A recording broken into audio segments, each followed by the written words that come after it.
think you need a website to stand out anymore. I honestly think you need it to fit in. Websites nowadays, if you don't have them, then that's a red flag.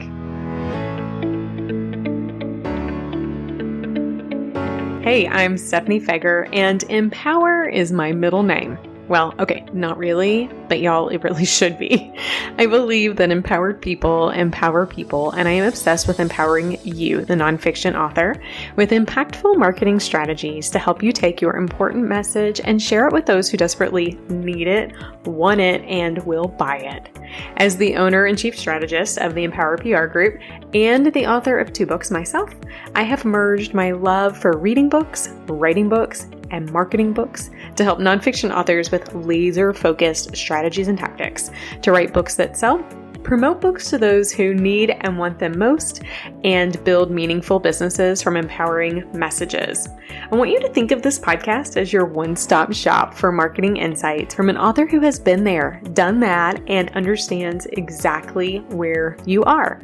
So grab a warm beverage. Y'all know this about me. I have a chai tea sitting here, and get a comfy blanket and get ready with your pens because I am ready to empower you on author websites. This is the Empowered Author Podcast.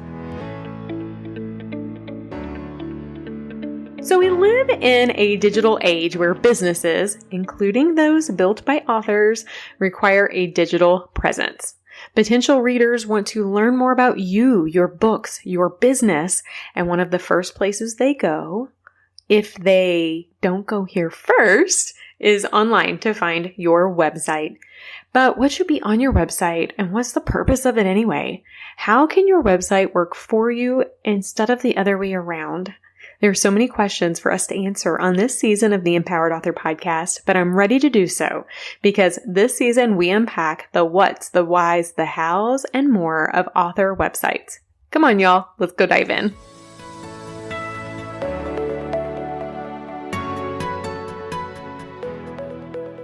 I have been counting down the days for this season of the Empowered Author Podcast to happen because it means that myself and one of my best buddies, Sandy, get on and talk about something we both absolutely love to do and work on together, and that is author and authorpreneur websites. Many people may or may not know this, but they probably don't know this, but Sandy and I do not live in the same community, and yet we've had the opportunity to meet and spend time together, and I just love how our digital world brings people together nowadays. Yeah, absolutely. And we talk all the time. I can't imagine a day go by without talking to you, and when it does, it feels weird. Yes, it's the silence is definitely noticeable. Yeah, I'm like, what's going on, Sandy? Why are we not talking? What's wrong? And it's usually because we're both buried down and getting our work done. But it always makes my life better when we can get on the phone and kind of hash through things. But it's really kind of a beautiful story, Sandy, on how we met. I will never forget the first time, I believe we were on a phone call together. Either that or it was a follow-up we both had a mutual client and we were working on some stuff. And I loved that experience, but I walked away having a better friend in the process. Yes. Yeah, I think it was a Zoom. It was probably a team meeting. Yeah. On that mutual project. And it was crazy because I had no recollection of who Sandy was. She had no recollection or idea on who Stephanie was. But we had this mutual connection and we both were pulled together on this really cool project. And oddly enough, as the process evolved, we realized just how beautiful things are when people can work together and do great work together. And I feel like we not only were able to help that client, but now we've walked away. And I mean, it's been countless months, over a year, if not longer, that you and I now have helped so many authors. It has. I was looking back. It's been at least a year and a half, if not longer. I wouldn't have it any other way. And honestly, when anybody that I work with doesn't have a website, I always go, oh, I got you covered. I got a girl. I got my girl. And I love, through that process, I got to see firsthand what it was like to be on the client side, because I was kind of supporting the client, but you and I weren't collaborating in the way we do now. So I got to see the beautiful like customer service that you have on that side. But then I also got to see how strategic you were behind the scenes with partners. And, for those listening, that's actually really important to anybody that the Empower PR group brings on as collaborators and supporters. I want to make sure that, when we work on your projects, that myself and the other strategists and subject matter experts come together and really create the best product for you. But we also want you, the client, to have such a beautiful experience. So the fact that God brought the two S's together was just perfect. S squared. S squared. Yeah, we've got big plans, Sandy, but we're starting with author websites. And, actually, before we get there, can you tell everybody a little bit about how you even uncovered your love for websites? Oh, okay. Yeah. This has been a long journey. So I actually started my original practice in 2007. That's 14 years ago. Good God. I know, right? And I started as a virtual assistant so I could stay home with my daughter, but still make income. So I was a single mother who needed to work at home to take care of all aspects of the family life.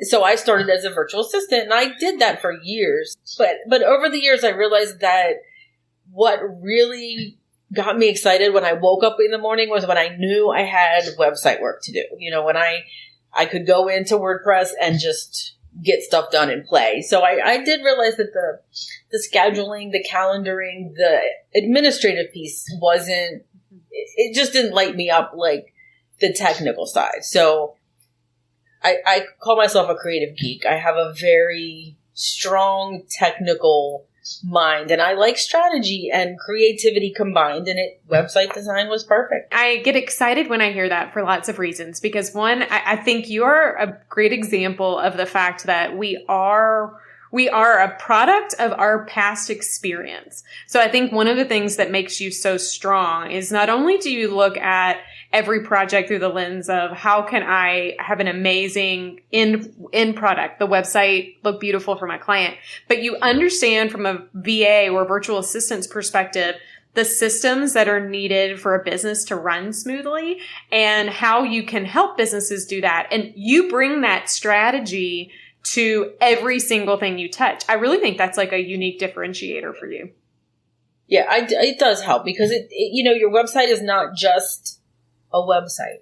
It is your systems, and it's the way you work. It is that hub, right? That home base. So all of that stuff has to play into it. I kind of am laughing under my breath, and this is embarrassing. I'm not laughing at you. I'm laughing at me. This is embarrassing because you talk about it as the hub of your business.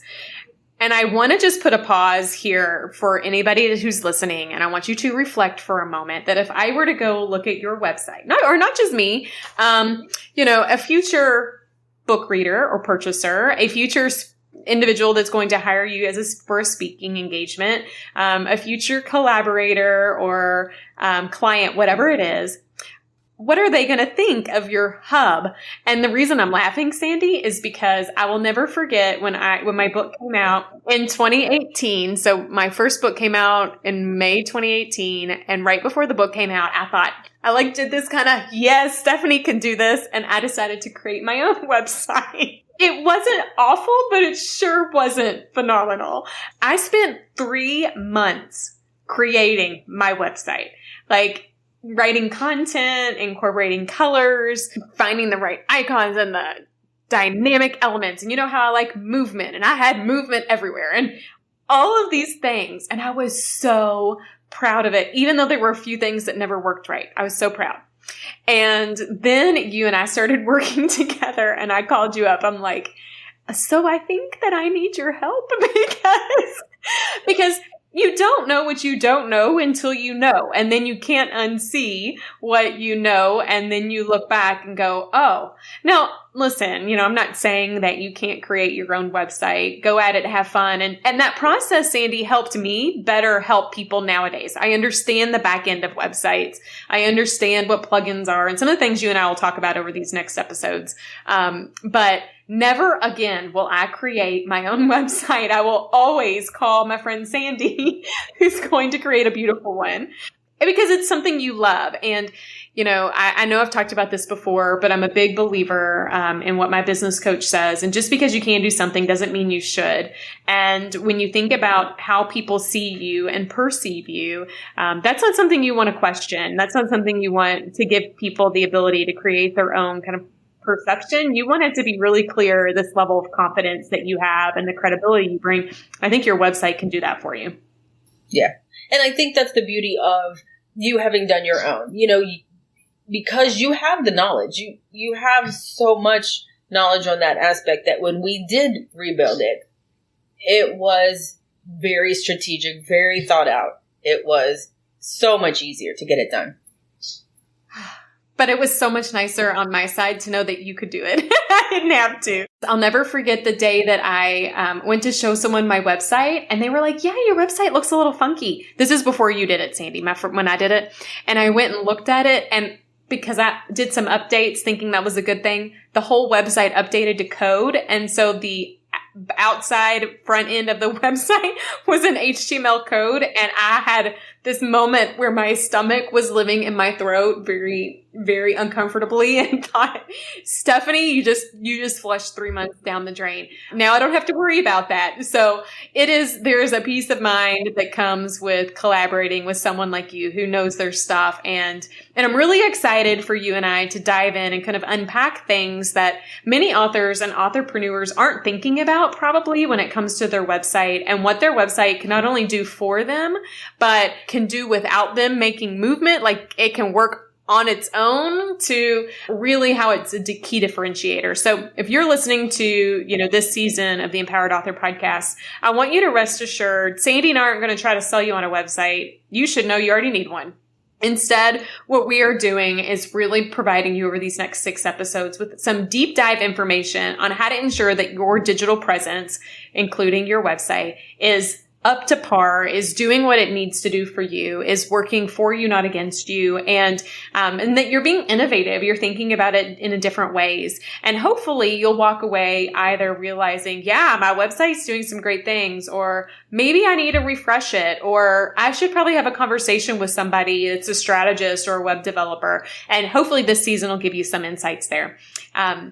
So before we get started though, Sandy, I feel like we have to start with going back to what season 2 of the Empowered Author Podcast was talking about, and that's all things author brand. I feel like we need to start there, because I feel like a lot of authors that we work with usually come to us saying, I think I need a website for my book.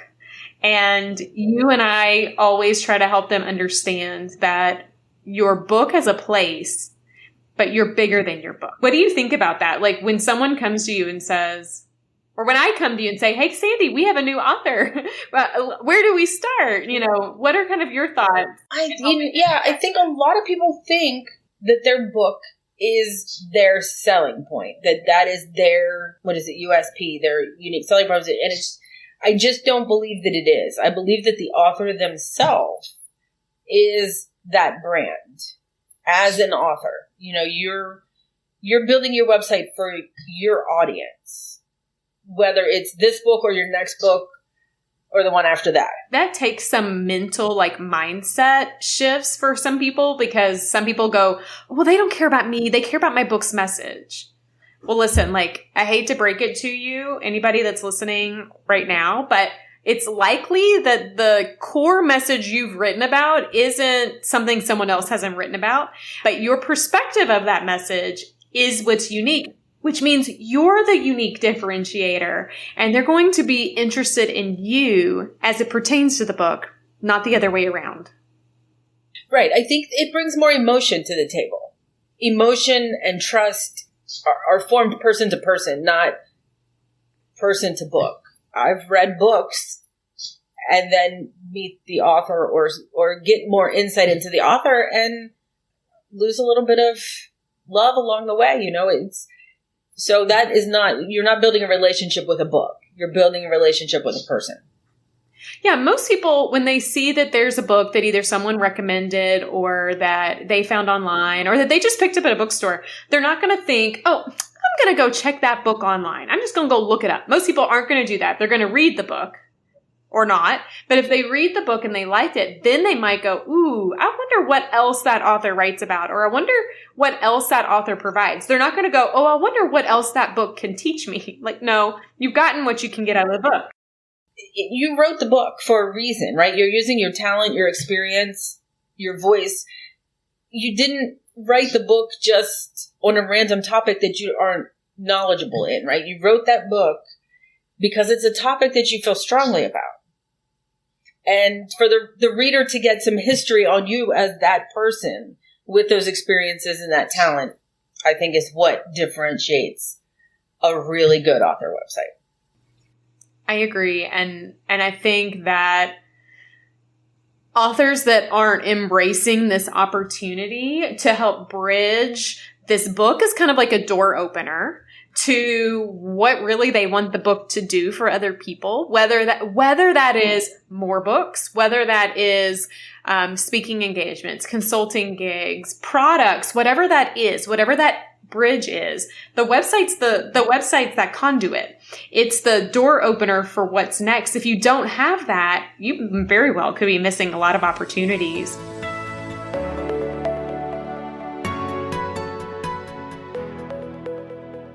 Hey, Stephanie here, and I wanted to pop into the conversation to offer you a life vest if you're feeling a bit overwhelmed by not having a website or questioning how strong your current one is or should be. Listen, don't fret about the past. Sandy and I want to help you move forward, and we've pulled together a tool to help you. Our Ready to Build Your Website Preparedness Kit. Yes, it's as formal as it sounds. No, not really. It's a wonderful tool to help you ensure that you have everything prepped and ready. As you wave your white flag of surrender and ask for some website help, this tool will save you and your website developer time in the process. Visit empowerprgroup.com/website to download it today. And let's schedule time to chat and see if Sandy and I can help you with your website needs. Alrighty, back to the conversation.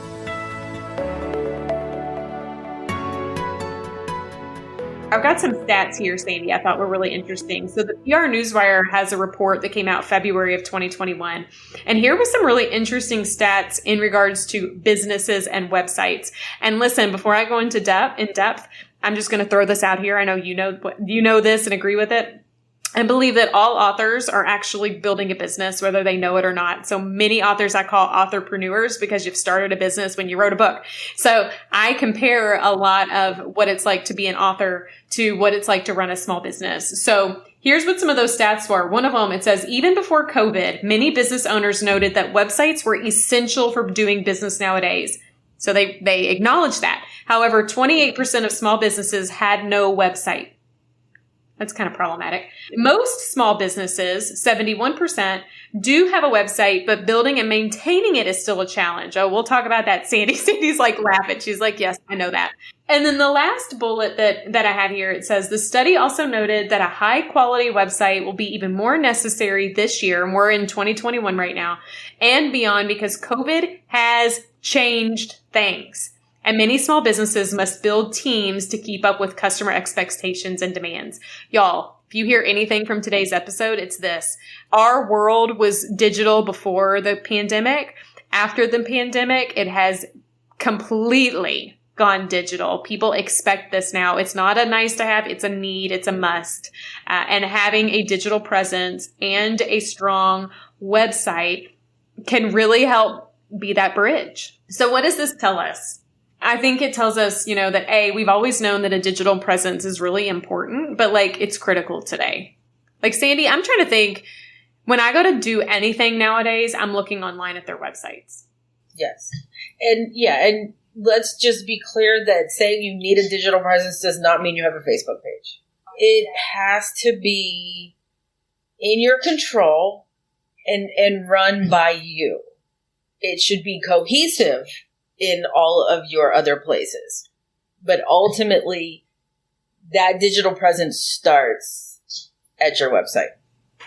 You can use me as an example. My husband and I live on a 25-acre farm, and we thought it would be fun to have a farm Facebook page. And the off chance we decide to sell chicken eggs or produce, okay? And just because people have fun watching what it's like to live on a farm.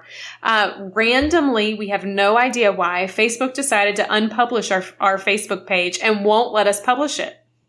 So we're going to have to go through some extensive outreach to Facebook, and who even knows where to go to do that, and spend energy to get this page turned back on. Well, if that was the only way that my business was running, I would be, up a creek. I would be in trouble.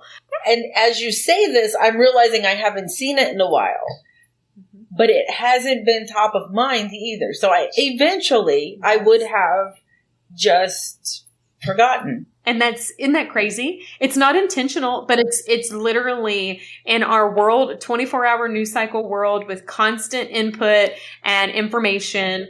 They don't realize what's not there. So you want to be visible, and social can provide that. And we'll talk about all that later, but don't lean on that alone. You do need a place where you always are controlling your message, and a website is the way to do this.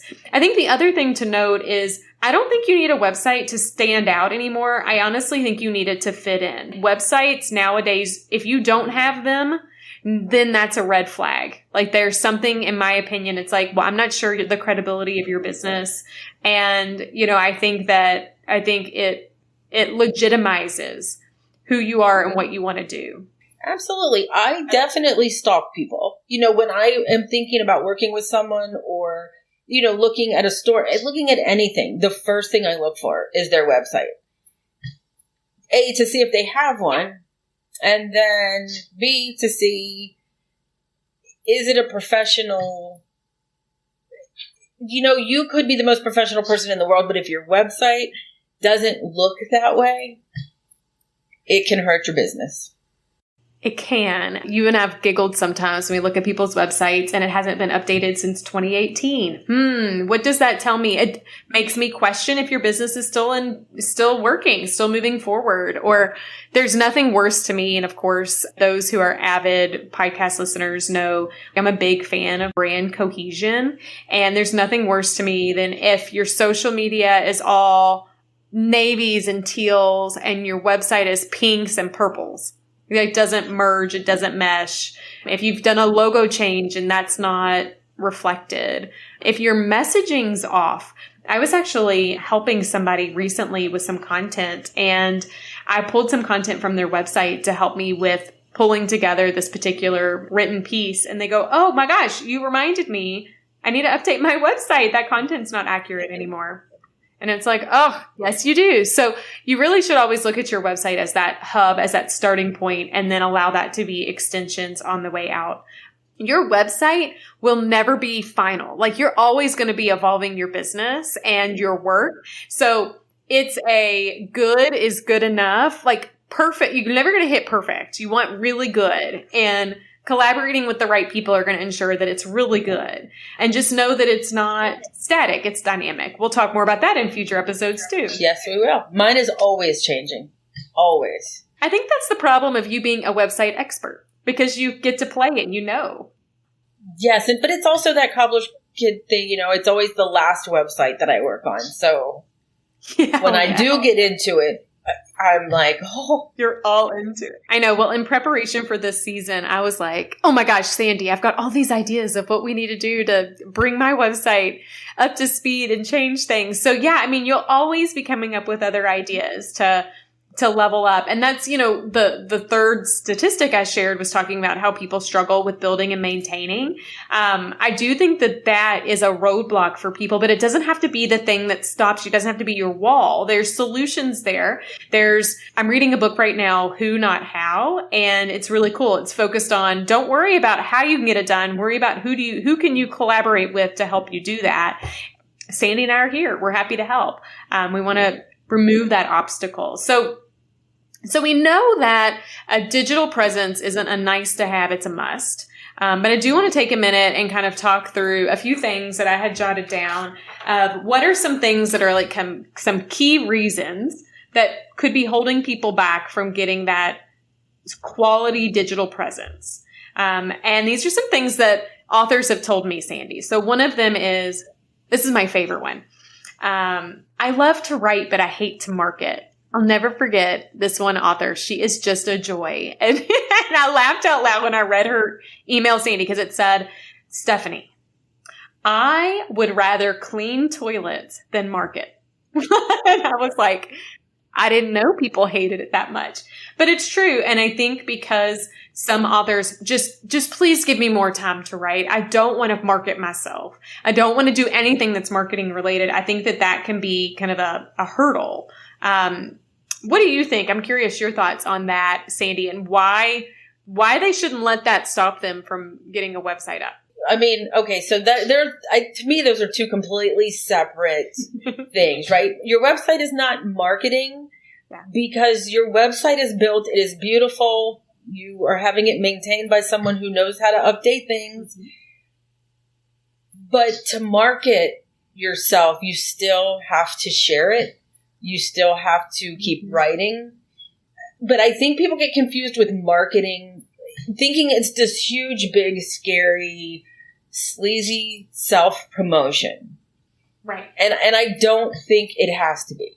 It doesn't, and honestly, Sandy, the people who don't like to do marketing, having a website gives them some opportunity around it because the website can help market themselves if you've done it right. Like, if you've done it right and you write a really great book and you have a strong lead magnet at the end of your book and you direct people to your website and you put some systems in your website, then before you know it, people have bought bulk books or signed on to your book study or have decided to hire you because your website's that hub.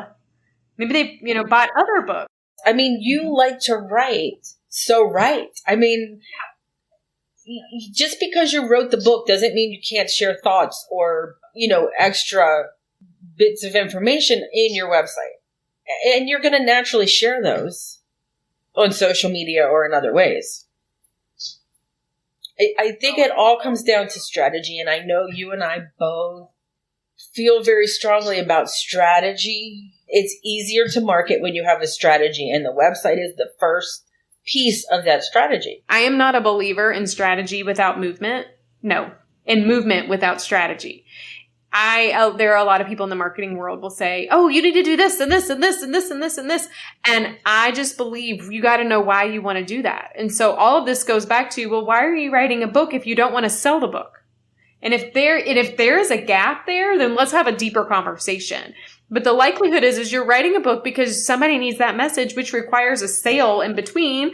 And that is where this marketing component comes in. But you have to have visibility, and your website kind of can touch both of those. Yeah. And I think, there is overwhelm in this world. The digital space is overwhelming. There are so many places to be and so much to do. And a lot of gurus will tell you need to do them all.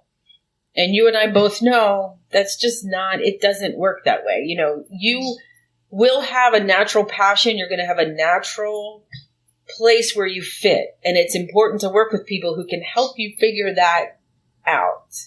You need to find your who's, the people, your family, your professional family. Like you and I talk daily. You need people like that you can feel comfortable with and trust, who can help you in that process and do it in a way where that they know that your best interests are in their perspectives and everything that they're doing, and you can trust them. The other thing I think to keep in mind is that being a successful author doesn't stop the moment you publish your book. Like, actually, that to me, that's like the first step in the success.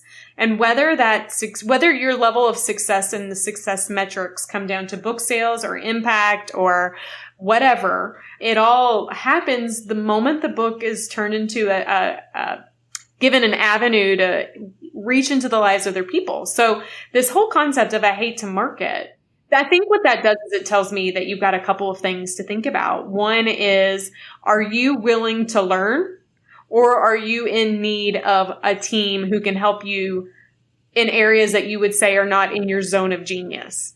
And, you know, and I would venture to say either is fine. There's not a right or wrong, but you need to ask yourself that, like, maybe there's a happy medium where you learn and you get some help in the process. Yeah. So my friend that would much rather clean toilets, listen, you can market authentically and it does not feel yucky. It doesn't. And actually, I've been thinking of a long time, Sandy, I need to write a blog around authentic marketing.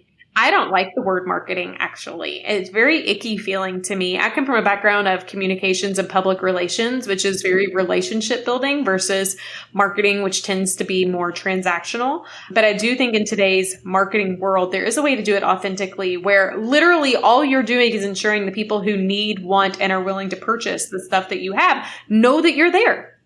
It's building the relationships and engaging with them in authentic ways that matter. And that's something that your website can help you with. And it's something that the Empower PR group can help with too. I think another thing that holds authors back that I hear sometimes is there's this tunnel vision. Like, you know, I'm just focusing on what's right now. And my recommendation is, like, take a step back and look at everything you're doing holistically. Don't come at this trapped thinking, well, I'm just doing one book. Like, when I wrote Color Today Pretty, I had no idea that I would be where I'm at now 4.5 years later. I thought I was a one and done book author. That was my thing. But I didn't limit myself and don't get trapped in that thinking, because that one book could be used in lots of different ways, but it could also be the door opener to others. So when you look at your website and digital presence, that's why the author brand is so important. Yeah, I think it is hard to think about you. Again, you wrote that book for a reason. You had something that you wanted to say, something you needed people to do. There was a reason for it. And to think that I published it and I'm done, I think is just, it's nearsighted. There's so many ways to help people outside of the book. And it could be another book. It could be a workbook. It could be speaking engagements. There are tons of ways that's going to expand. You may not see it right now, but it will expand. Right. I also think that this is a good reminder that we need to not always think about ourselves. We need to think about those who are reading our books. Like, what is it that they will want? So think about, like, a book that you've read that you loved. And what were the actions you took from that?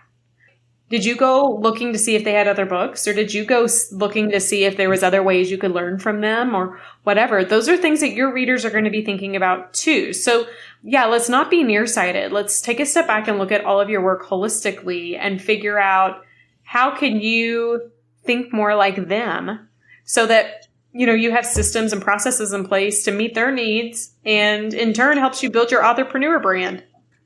Yeah, sure. How can you provide more value outside of the book, you know, to keep people engaged and learning in what you are trying to teach? Mm-hmm. That actually takes us to the third kind of bullet that I had jotted down, that it's important, I think, for authors to realize that you need to really look for validity and credibility when someone's searching for you. So the last thing you want is for someone to search for you and you're only found from where you graduated college and they shared that with your local paper. You want to ensure when they're doing a search that what they get and what they see proves that you're a credible author and you're someone that they need to invest in. That takes time. It's not an overnight thing, but there are a lot of ways, and I'm sure we'll touch on them throughout this series. There are ways to make sure that you're the first thing that comes up when people look, and then it's a well-rounded presence. I had one of my clients say, when I Google you, Stephanie, you pop up now in Google on like the top right side in this weird little box that looks like you're like someone super special. And I'm like, I don't know how that happens. I don't know enough about all of the Google world, and I don't pay for Google ads or anything like that. I think it has to do with, you know, how many searches I'm now visible in with all the podcasts I've been on and guest blogging. And there's probably very valuable information on your website that, you know, And that's Google cares. They care. And my clients who see that go, oh, Stephanie knows what she's doing. And that helps build my validity and credibility. So I want you to think, author who's listening, I'm going to ask you a couple of questions. I want you to think about these. So 1, do you want to speak on your book's message? Like, is that something you have a goal of doing someday? Do you want to provide coaching and consulting support one day? Do you want to sell derivative offers, other products, courses, other books? These are questions you need to ask yourself, because your website can be a conduit to do these things. It can help you along the way, because it really validates you bigger than just your book. And it gives you a place to express the why, that emotion, the strategy behind why you wrote the book. Like, those are things people love. You can like pull back the curtain and they can go, oh, that's what it's, oh my gosh. And now they have this deeper level of affinity towards you. And it also kind of builds these loyal fans. And those people, oh my gosh, they're the ones out there promoting you for you. Right. There's goals. Definitely goals. Yes. So, Sandy, when I'm thinking of kind of this digital presence and today's topic, I'm finding myself reflecting on when it was 2018 and I was creating my own website and my own energy putting into it all. What I'm feeling is like these feelings of overwhelm, which is what probably a lot of people listening could be feeling. It's almost, what do they call it? Fear paralysis. This feeling like, I'm afraid to tell people what I'm doing because that's scary. Like, how are they going to react? But B, it's scary because I don't know how to do it or I don't know how to afford it. All of these, where should I be investing my money, and my energy? And I don't know, I get it, guys. I get it. I do too. And I think it's important to acknowledge that if you're going through the effort to write the book, right? That's a process. It is not easy. Yes. You are writing it. You are going through the publishing process. It is finally in your hands. And then you send all your traffic to Amazon or to the publisher. You aren't reaping any of the benefit as the author, the person who put in the blood, sweat, and tears to get it done. Mm-hmm. You really need to be thinking about reaping some of that benefit from it. Yeah. And if you don't know what the long-term goals are that you have for yourself, that's okay. Creating the system like this will give you room to figure that out along the way. And it is overwhelming. There are a lot of web designers, web developers. There are self-hosted. There are the amount of options that an author has is overwhelming. That's an understatement. And there are a lot of strategists, web developers who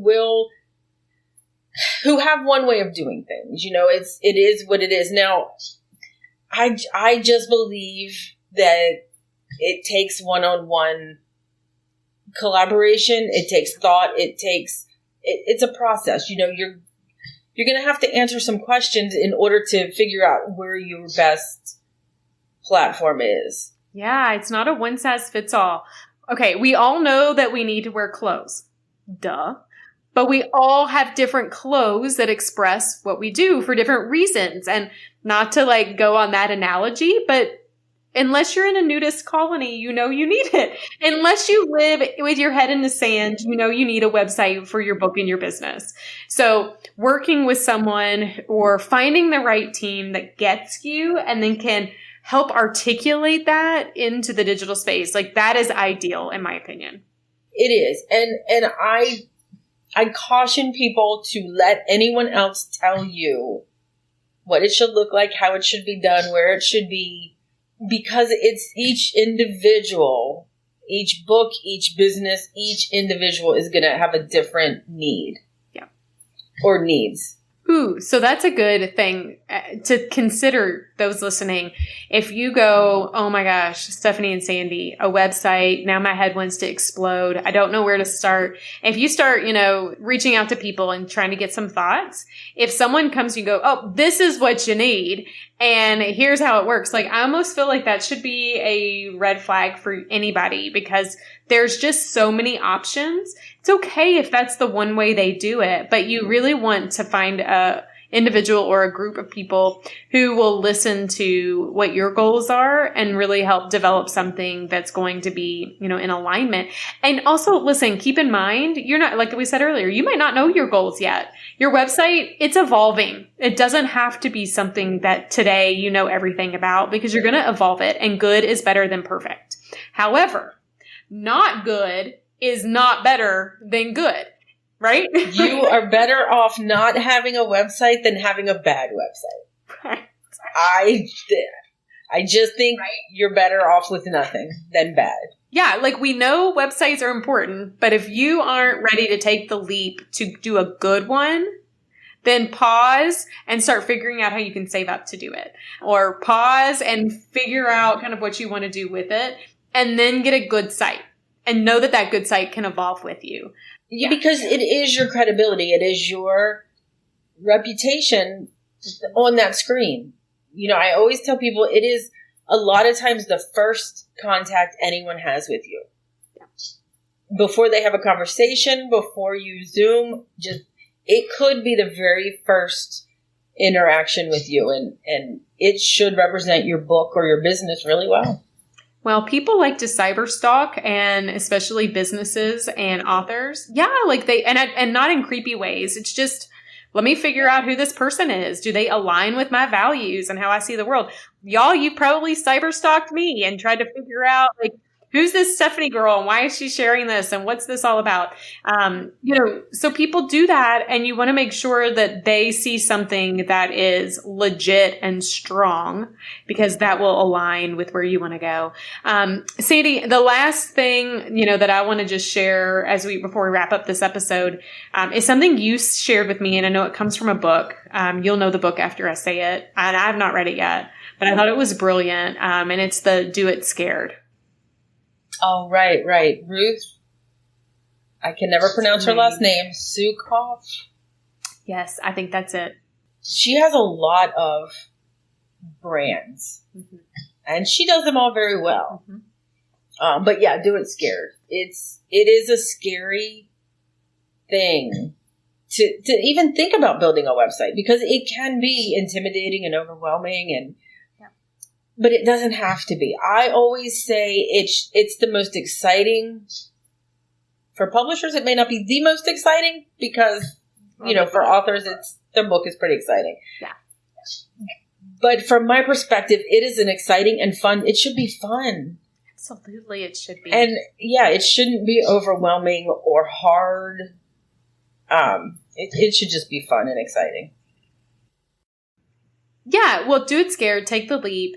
And I'll align it with the analogy. The plane's going down. You're on the plane. You're stressed out. You have to jump. You don't have a parachute. All you have is a needle and thread. You create the parachute while you've jumped, right? So that you can land softly. I share that because same is true with a lot of marketing stuff for businesses. As you're getting your feet kind of up and running, you're not going to know it all. You don't have to. You're going to figure it out along the way, but find the right people that you can trust in the process, and realize you don't have to know how to do it. You need to know who can help you to get there. So, Sandy, I today just scratched the surface on why websites are important, but we are about to dive in really, really deep over the next 5 episodes on all different things on website specifics. And the next episode talks all about what are actually some of the key parts to a strong author website.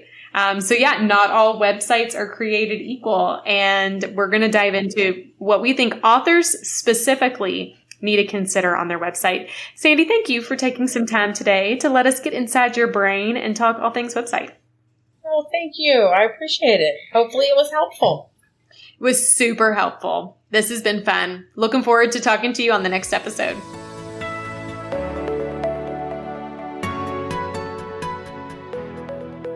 There is so much for us to talk about in this season of the Empowered Author podcast, but if you know me well, I always like to start with strategy, which is why this episode focused solely on that. Building a digital presence for yourself and your author brand shouldn't be something you question. Let me answer it for you if you are. Yes, you need a website and likely a social media presence, but rest assured we'll dive into that on another season. A website provides validity and credibility to you, your business, and your book too. And it works for you without you having to. If you hate to market yourself, let your website do the heavy lifting. In fact, use me as an example. One of my favorite and largest speaking engagements to date that I have secured came because someone Googled speakers in the area and my website sold them on what I could provide.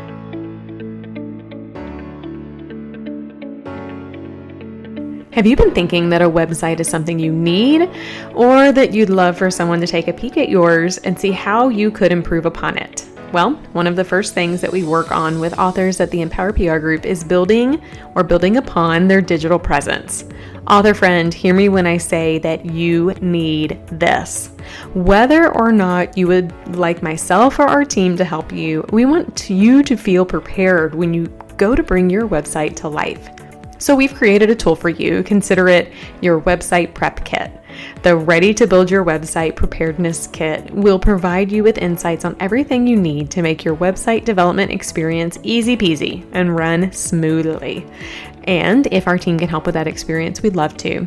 Visit empowerprgroup.com/website or see the link in the show notes to download that tool and learn more about how we can help you with your author branding digital presence. Remember, empowered people empower people. I've empowered you. Now, with your website in place, it is your turn to empower others.